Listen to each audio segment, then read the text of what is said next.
Vítám vás u nového historického kinka. Dneska se podíváme na fascinující vývoj českého filmového průmyslu. Ano, český film má bohatou historii a velmi talentovaných tvůrců. Začínáme na počátku 20. století. První film v Česku byl natočen v roce 1898. Byl to krátký dokumentární snímek jménem Záznamy z kroniky Královské Prahy. A co Vlasta Burian? Ten se proslavil jako herec a komik a jeho filmy jsou stále oblíbené. Ano, Vlasta Burian je ikona českého filmu. A nesmíme zapomenout na ostře sledované vlaky Jiřího Mencla, který za ně získal Oscara v roce 1968. Je to tak. Oscara.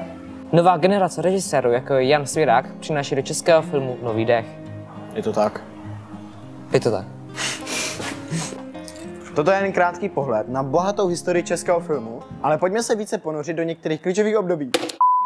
V obdobích 30. let 20. století začal český film získávat mezinárodní uznání. Jedním z významných filmů té doby byl Dům na předměstí, režírovaný Miroslavem Cikánem. A Václav Wasserman byl významným scenáristou tohoto období a pracoval na filmech jako Kam s ním a Lidé pod horami. Po druhé světové válce následovala éra kontingentních filmů, která zahrnovala režiséry jako Oldřich Kmínek a Leo Martin.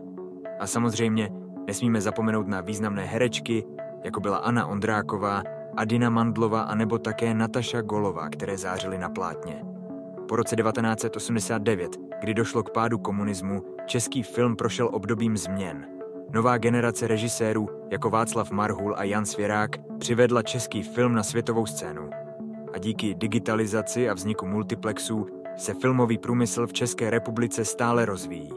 Toto byl jen krátký přehled a děkujeme za vaši pozornost.